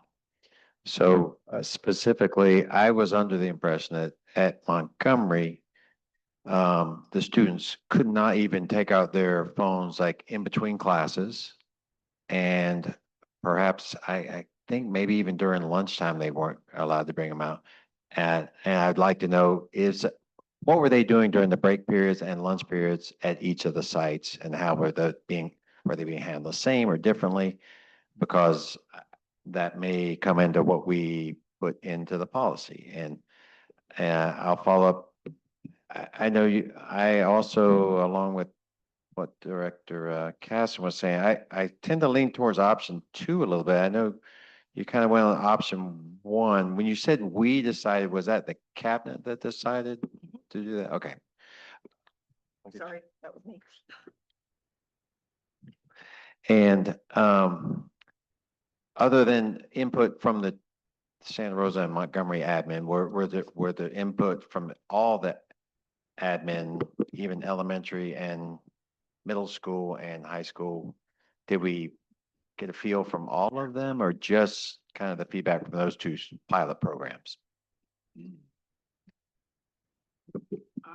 Not formally, I would say anecdotally in meetings, that there was general understanding, and that we were going to adopt and then had been going on before the end of the school year, an understanding that everybody was going to be adopting something similar to what the 2 schools had been piloting. But I think that what's been suggested might be a good idea, of maybe bringing back more information about what was specifically done at the 2 schools. Because I think the discussion that we're having, nothing has to be decided immediately, and more information is always helpful. The recommendations that we made in cabinet, like I said, we begin with the least restrictive, but I think it's more important that we have a more comprehensive conversation on this. Absolutely, we wouldn't have a problem with that. Based on that comment, if I could ask, is there anyone on the board that wants to take action tonight on this? No, I just wanted to follow up, Okay. since he was asking about more information. I know Director Medina talked about student input. If they include in the presentation the results of the Youth Truth Survey you said they were asked about, if you could tell us what they said during that, that'd be great also. So well, 1 second, give me 1 second. So for the board, since no one wants to take action tonight, if I could ask us to do our best to provide as much direction to staff on what we want them to come back with, and limit our comments to what we want to see come back, if that's okay with everyone. All right, in that case, let me go to Trustee Medina. Trustee De La Torre, did you? Okay, we'll go to Trustee Medina, then we'll go to Trustee De La Torre. Yeah, I think I'd like to echo Trustee Kirby in saying that, like, honestly, I'd actually prefer the option 2 as well. I think that it makes most sense. I think how I've come to see mobile devices, it's kind of like almost an addiction that we gotta help our students wean off in a way. And I think that the exceptions that are in place in this policy work to address most of the issues. I was thinking like, I love seeing the Montgomery High School Instagram videos that they do for their social media, advertising their like student activities, right? And that would probably fall under instructional time, right? So, but that fits under like option 2 of the exceptions, right? Where they're given special permission. But I think option 2 is, to me, makes more sense. So I would really be more supportive of that. Trustee De La Torre, and then we'll go back to any members who have additional requests for information. So I appreciate the opportunity to get more information to bring forward for us to review. I do, for one, do not want to see this move in a direction of we put the onus on our teachers to be secretaries for our students and parents' safety and wellness, that interrupt a class to make sure their students there and okay. So that, again, it's right back to safety, where that phone is a direct connection to my child. and I need to make sure they're where they're supposed to be and they're okay. I experienced a situation where the entire class was asked to turn their phones off when there was no previous violations. It was a test. I understand it was the teacher directions. All the students did it. There was a heavy police presence on campus that afternoon. And working 4 cities away, I had no connection to my child. So I did not, I get word of mouth that something's happening and I don't know if my child's there and okay. I'm not going to take the time to call the office and have them interrupt the class when they're dealing with the serious situation. And now that our resources have declined and we're limited on teachers and aides and resources, we cannot put that on our teachers to be a secretary to check up and suffice experience. So we got to find a balance, and restricting a device is not a bad thing. We just got to find the right way to do it and a way and understand that the mental and emotional health of this generation is connected to their devices. So it has to be a community effort on how to properly regulate that so they're not so reliant on a device for every emotion that they're experiencing. And it can't just come from the home or the school or the community. If it's not the same message, it's not going to work. So we have to have a deeper conversation of how do we address this collectively to ensure our students are being able to engage in person, socially, healthy, make that eye-to-eye connection if that's what they're able to do mentally. Some kids can't do that, and that's okay. But how are we able to provide that experience for them to connect socially properly and not feel like it's better to send a text or a video to express what they're feeling and how they're sharing that with others. So we're going in the right direction. A board policy update is definitely needed. We just need some more information on how they worked through the pilot programs, how that affected students, how that affected teachers, how that affected families, and how do we craft it appropriately to take the next step forward and provide the proper message from a board policy and then let it be implemented appropriately. Any further requests for information on this item, Trustee Jenkins? Yeah, so as it's both. It's a request and something else. But as like a Montgomery parent who has gone through this for the last 2 years and the pilot of the no cell phone policy, I've heard it from administration a lot. I've heard it from the teachers a lot. I've heard it from the students in Montgomery a lot, and the positive result in mental health and connection, which we're striving for, right, has been huge. So after this conversation, I'm very much leaning way more towards option 2 as well. And it sounds like others are as well. So with the request to have reinforcement of that at a future meeting, I'm going to go out on a limb and make a motion to approve option 2. Is there a second at this time?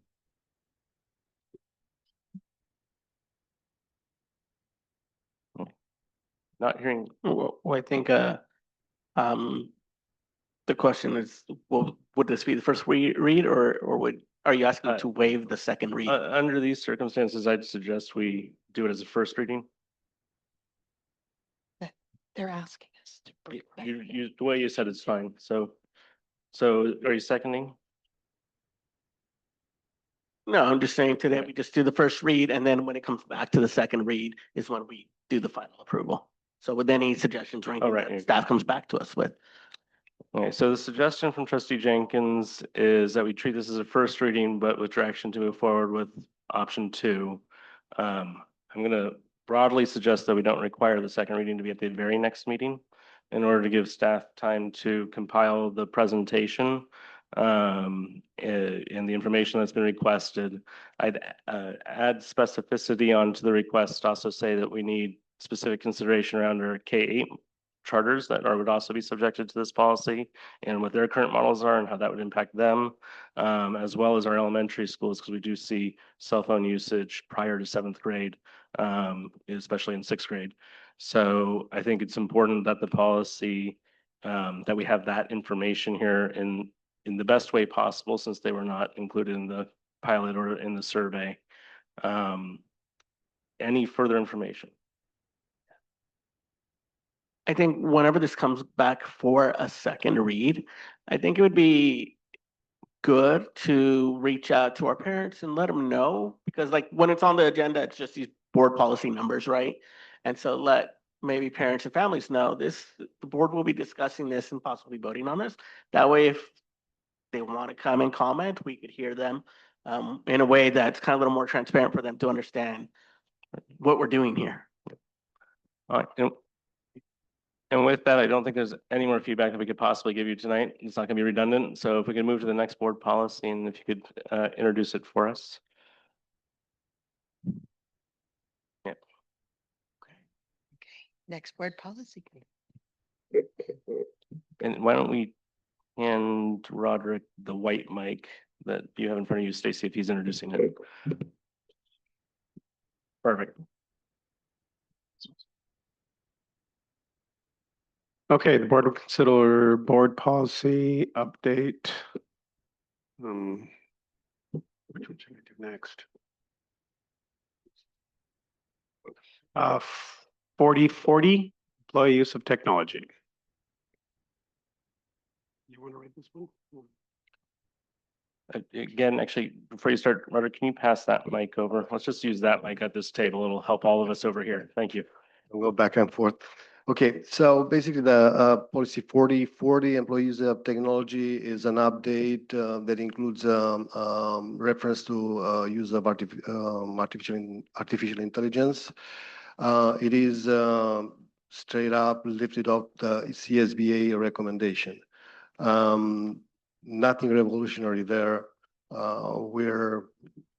We're not under any requirement to update it right away, but it is wise to do it because it's part of our life and it's part of our students' life, as we all know. And it's a part of your life as well, I'm sure. All right. Are there any questions on board policy 4040 changes? Yeah. Trustee Medina. So I think just going back to what I mentioned earlier, like, did we engage with our teachers just to see if they have any thoughts or comments on this? I don't know what interaction there's been specific to this, in case there's anything that they see maybe would need clarity and maybe as input towards any AR specific to that AI thing. The next policy is what I'm most interested in, but with this one as well.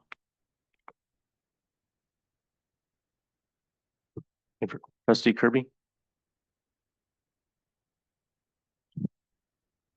Hopefully a couple of quick ones.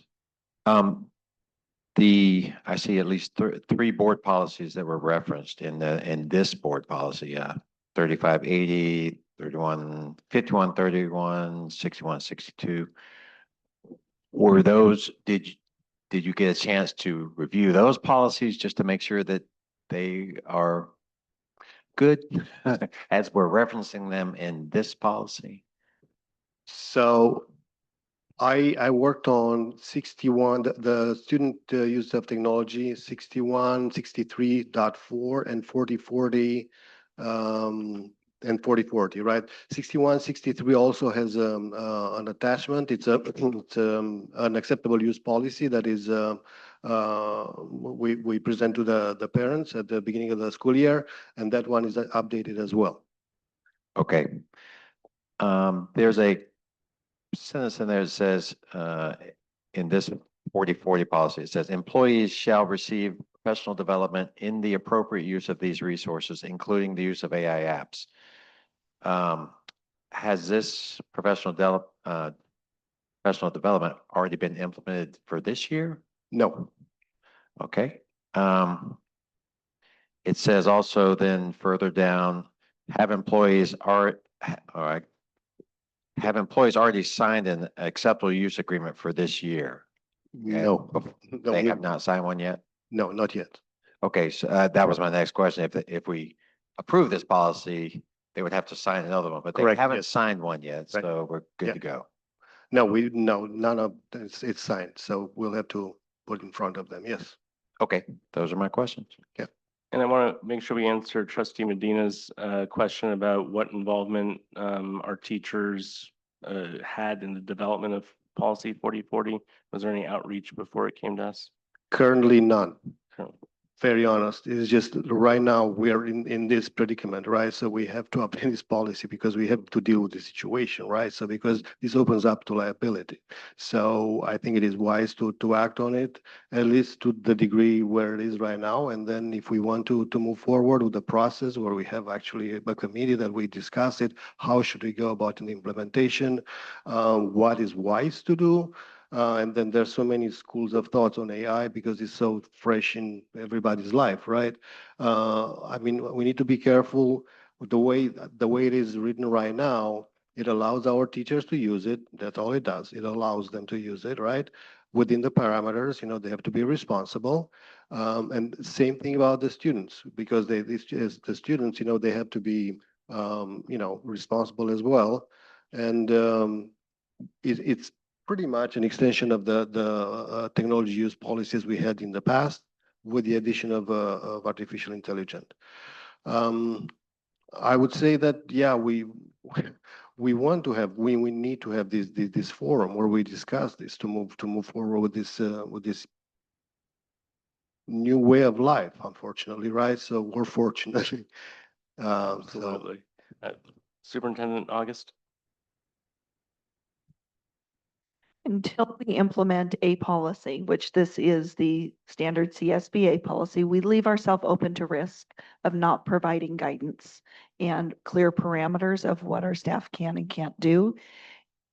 Such as one of the things that's on here, people may not realize that when you work with ChatGPT, that is an open source. And so if you put confidential information in there, that actually then becomes available on the internet versus we have closed source options that we can do within our district, that this actually gives us that opportunity to manage that versus leaving it open really doesn't provide clarity for our staff on what they should or shouldn't be able to do. We do have the October 3rd Professional Development Day where we can provide some training options for that day related to these. This walled garden comes at a cost though. So we have to be aware of that as well. Much Yes. appreciated. Trustee De La Torre? So I'm extremely frustrated that this was last adopted in 2017, 8 years ago. And like Superintendent August mentioned, leaves this extremely open to liability. This is a no-brainer. My main question is, as you've gone through this, do you feel this encapsulates everything that's needed and is it enough? With all of these, one of the, I think the best practices that we follow is that we consult with CSBA on these to make sure that we're using the most updated language.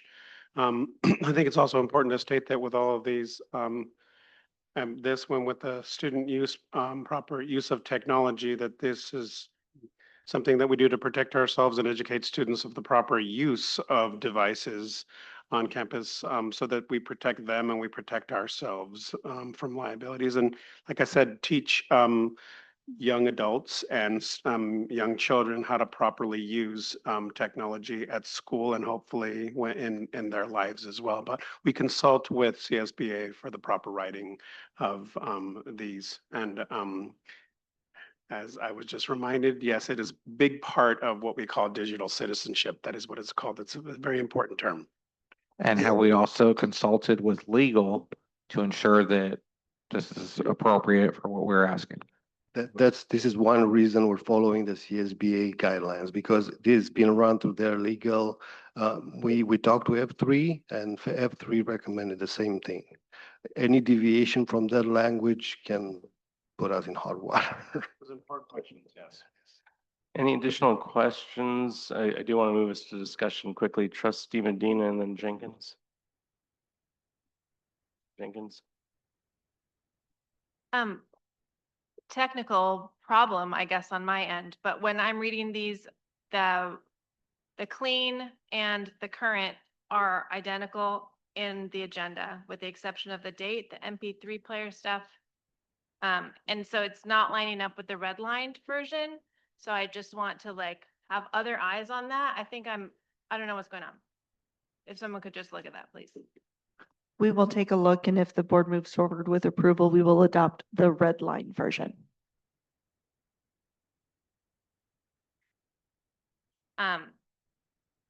And now I can't see. The other thing was, I was just to clarify on the dates of like the current one versus the red line one. I noticed this in past ones, but I wanted to ask like why the dates don't line up. Like the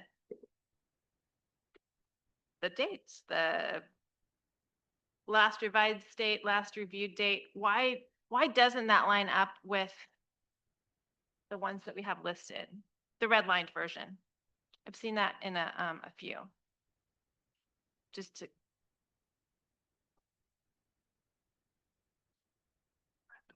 So I do believe that this one we had prepared last year and didn't actually bring it forward. So I think that that's where the date difference comes from, things that we had ready to go that didn't actually come forward. Yeah. Trustee Medina? Yeah, thank you.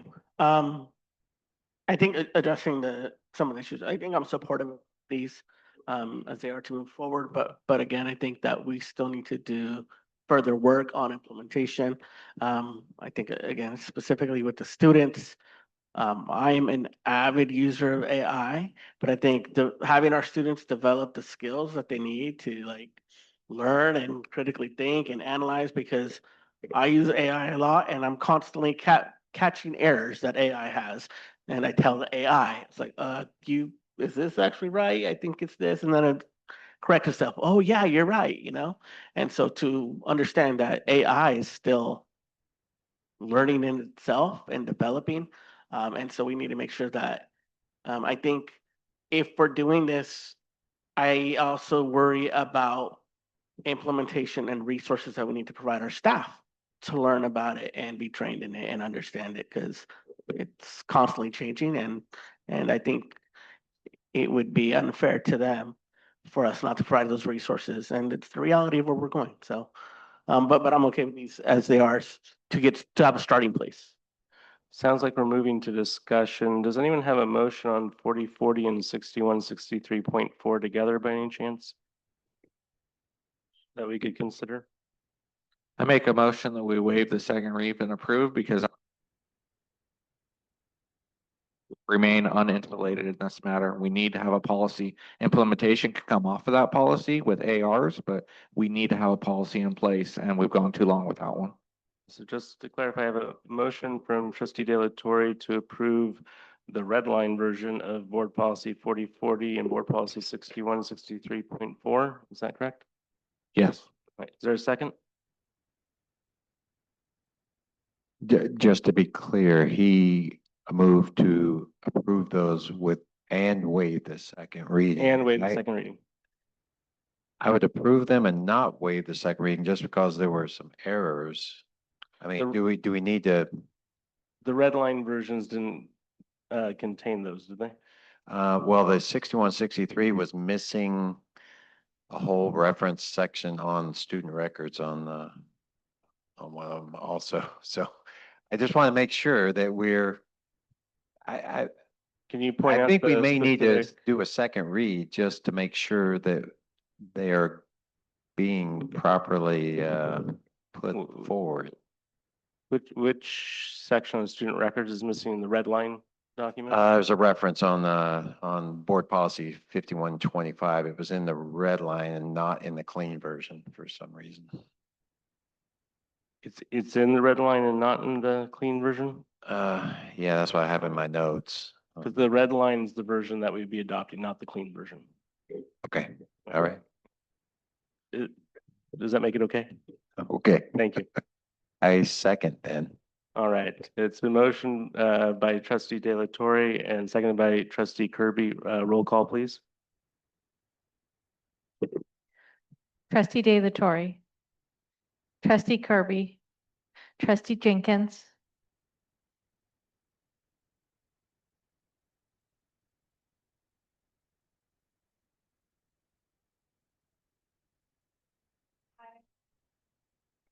Trustee Medina. Trustee Prack. Vice President Caston. Hi. Thank you. If we can introduce the next policy, please.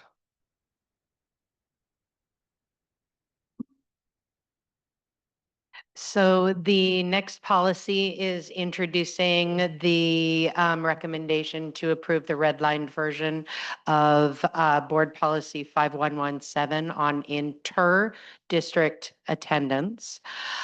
This is a topic that we have been taking a look at, and it is important to note that at one of our spring board meetings, you approved a multi-district inter-agreement with SCO. So as you take a look at this redlined, when it indicates that we may enter into an agreement under option 1, we have already done that, and that is a 5-year agreement. So this is updating our board policy 5117 to just have it more up to date. It does reference under option number 2, school districts that operate as a district of choice program under California Department of Education. We do not participate in that program. So whether you would like to leave that section there, even though that's not something we participate in, would be at your discretion. And it does offer additional information about instructional collaboration agreements, which does address needs in dual language immersion and STEM classes that could give us some additional options that is not currently in 5117 as our board policy. Thank you. Questions from the board? Trustee Jenkins? Just to clarify, this is the 5116.1? 5117 inter districts, not 5116.1 intra. This is the policy governing our relationship with families who live outside the Santa Rosa City School Good with that. District policy. Trustee Medina? So it's not a question, just for the board, I prefer just having the whole option 2 language just removed if we're not using it. That way it doesn't add additional confusion and there's clarity for us as to what we're actually doing. And with that, I guess I would say that I would move to waive the second reading and approve with the option 2 removed. Okay, so Trustee Medina has moved to approve removing the option 2 language, approving option 1, and waive a second reading. Is there a second for that? I'll second. Okay, so it's moved, we'll go to discussion. So it's been moved by Trustee Medina, seconded by Trustee Jenkins. We'll go to discussion. Trustee Pratt? Oh, I put closed captions up on the Zoom and then you can read it as you're going. It is really hard over here to hear anything. So yeah. Okay, yeah, so Trustee Kirby. Okay, I'm okay with removing option 2. Just going further down below though, the ICA portion. I'm looking at the red line version. So for example, down there, it goes, there's 1, 2, 3, and then it goes to 11 when we're talking about. Is there a bunch of stuff missing there, or was that just misnumbered? I think it's a numbering with an indentation. Okay, and I've got in my notes here. All right, it says, again, it says that basically like once established, the district shall accept all students who apply to transfer into the district until the district is at maximum capacity. So it says it will accept all students. How do you decide it? You know, how's the list decide? Is it first come, first serve? Is it, it's unclear. how that list is held and A lot of those details get padded out in your administrative regulations about the prioritization of the applications.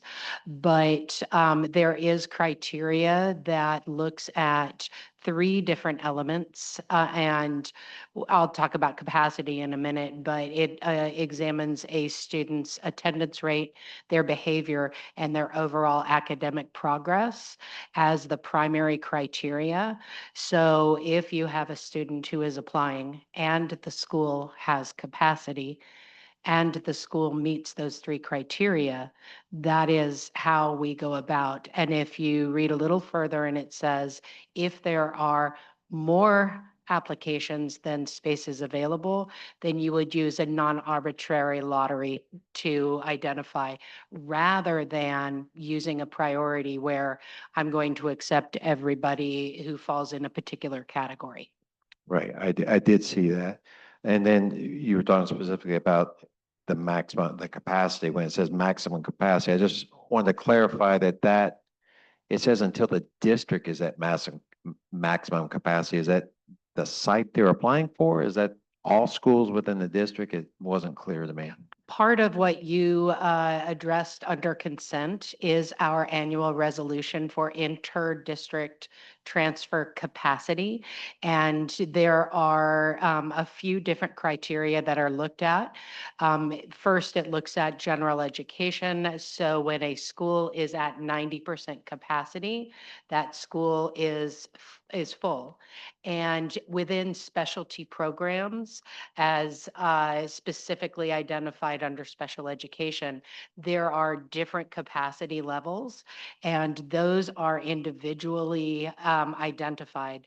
And so at the beginning of the window, we do identify for families whether all schools are available for transfers or only a few. So, for example, this year when we knew that we were already starting to develop a waiting list with a couple of our schools for the inter-district transfer window, which comes second in the year, we told families you can apply for these schools. These are not available for options. Okay, that's all I got. Additional questions? Yeah, so I'd just like to amend it to have that correction of the removal of the indentation as an additional change if trustee Jenkins accepts that friendly amendment. Any objections to adding the correction to the motion? Not seen any. That's by unanimous consent. Any further discussion? All right, if we have a motion by trustee Medina and seconded by trustee Jenkins. Roll call, please. Trustee Medina. Aye. Aye. Trustee Kirby. Aye. Trustee De La Torre. Trustee Prack. Vice President Caston. Aye. Thank you. If we can introduce the, I believe, last policy. So the last policy is policy 5116.1. It's kind of the sister policy, but this time we're looking at intra-district transfers or open enrollment. In this, we are looking at, during that second section, you see the adjustment that we made in our enrollment priorities, because we did make some adjustments through the order in which we were prioritizing. But it still keeps the focus on students who were victims of violent act or bullying. It looks at ensuring concurrent enrollment. It does allow for the law in which schools that are designated as persistently dangerous do have some intra-district transfer protections. But it is important to note that none of the schools in our district qualify as persistently dangerous under the definition by California Education Code and federal law. The one adjustment that we would make to this upon your approval is that we would insert the window dates under the application and selection process as being October to November 15th. That allows us to have the information about intras well in advance of the master scheduling process that needs to happen over the winter and allows for appropriate and fiscally, responsible budgeting planning. Questions from the board? Trustee De La Torre and then Trustee Medina. So what options do families have if they need to make that decision outside of that timeline window? There are 3 cases in which a family can request a transfer outside of the window. One is a verified incident of bullying, harassment, or a victim of a violent crime, which sometimes isn't easily planned or happens within a window.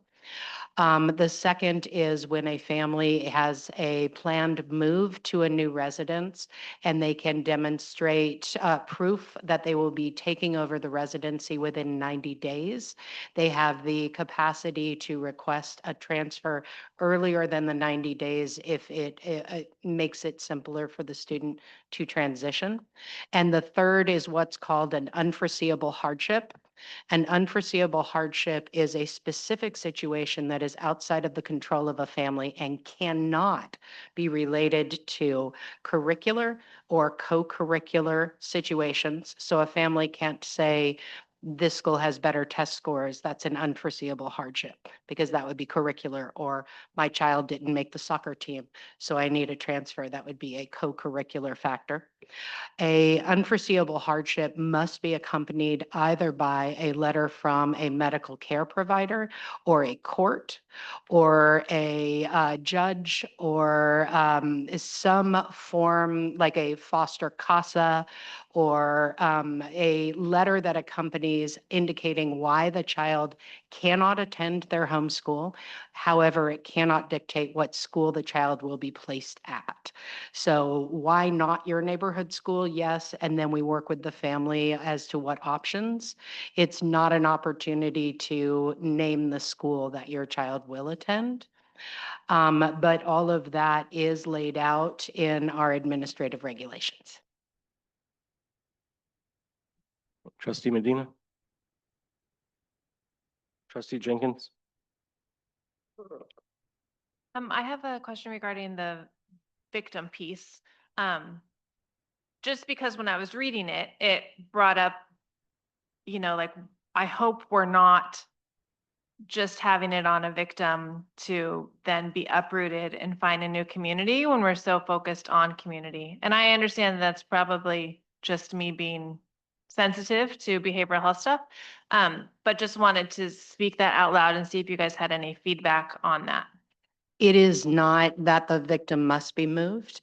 It is the option of a victim to request a move. And it is not just a victim of a school incident. Sometimes something will happen in a neighborhood and the family will say, because of what my child experienced on this particular avenue, they don't want to walk down that street to get to school every day. And so it is important to know that it is a protected right. It is not a mandate. Thank you very much. And thank you also for pointing out the designated danger, whatever that wording is. Because when I was reviewing them earlier, I was like, what does that mean? And I looked all over, I was like, oh, good. None of us fall into that category. Further questions? Trustee Medina. Yeah, so I'm looking at the transportation section, the second paragraph, and I'm wondering if we have an estimate of what the cost might be to that. Because it says the district shall, on the second paragraph, shall provide transportation to a select series of students. We have a lot of different factors that go into when a family may qualify for transportation. What is important to recognize is that if a family has requested to attend a school other than their neighborhood school, where transportation would be guaranteed, it is important for the family to recognize that by asking for this transfer, they are saying, we will take over responsibility for that transportation, with a few notable exceptions.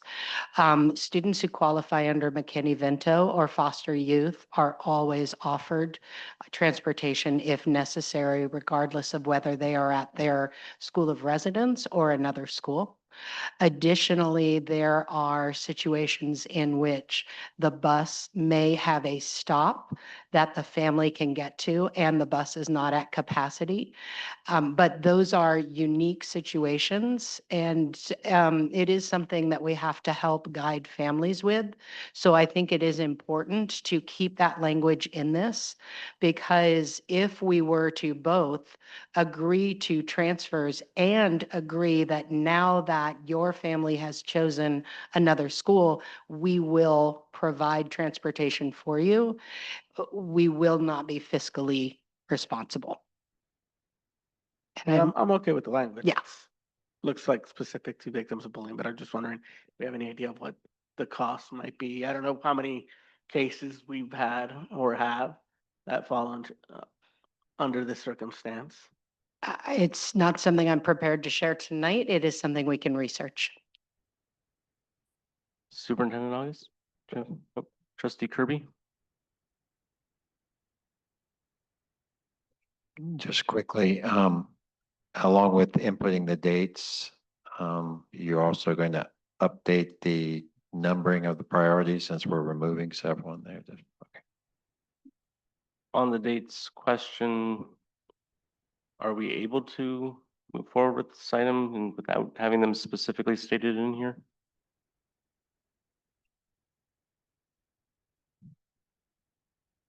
As long as it's part of the motion the motion is as recommended by staff, we can include that in there. So the date specifically, Stacy, that we were including. October 1st through November 15th, regardless of the days of the week. So noting that what we're considering for that yellow section is October 1st to October 15th.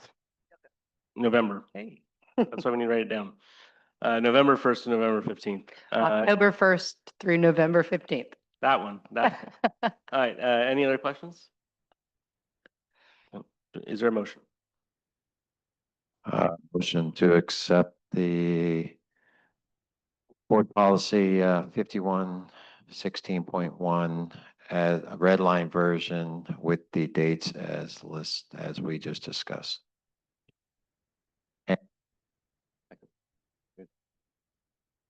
And waive the second read.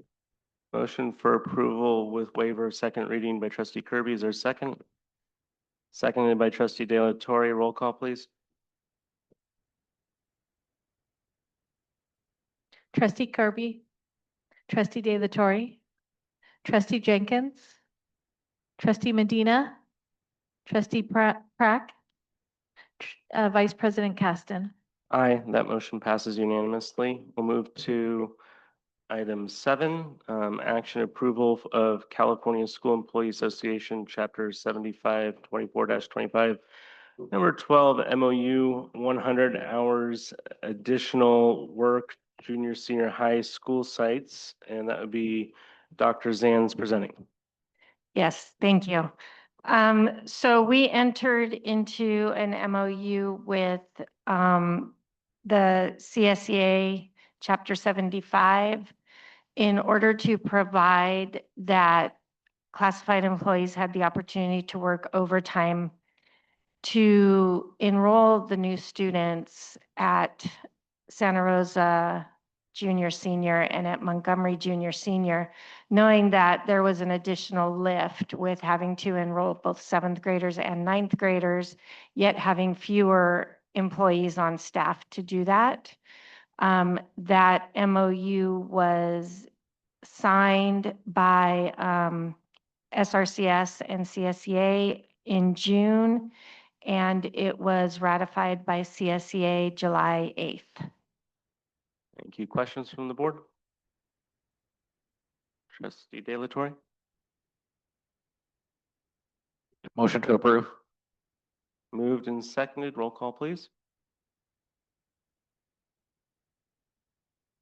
Trustee De La Torre, Trustee Medina, trustee Jenkins, trustee Kirby, trustee Prack, Vice President Caston.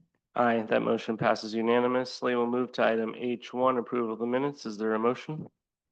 Motion to approve for minutes of the regular board meeting held on June 25th, 2025. Is there a second? Second.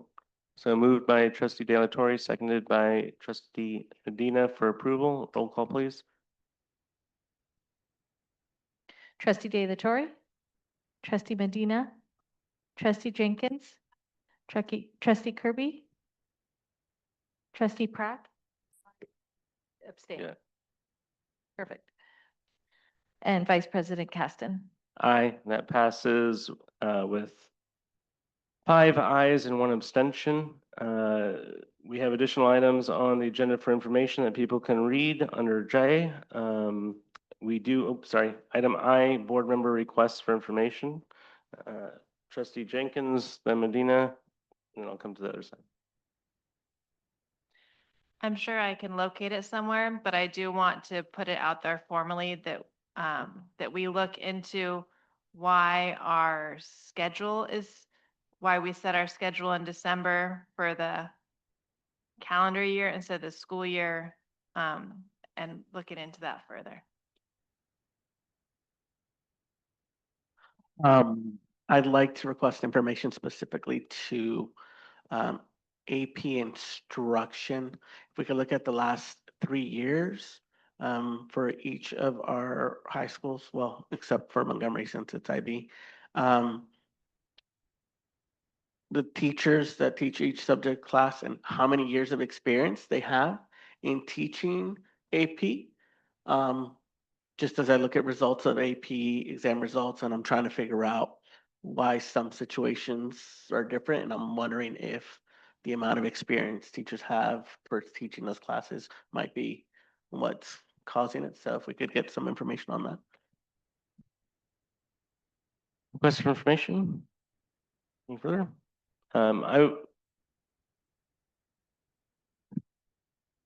Any requests for information? No. Any information that we'd like to request, it may come back to us at a future meeting, or it may come back to us in a board weekly. More candy. Excellent. I agree. I'll add in a request if it is available, and it come to finance or the board, but for the site-based finance report that's brought up during public comment.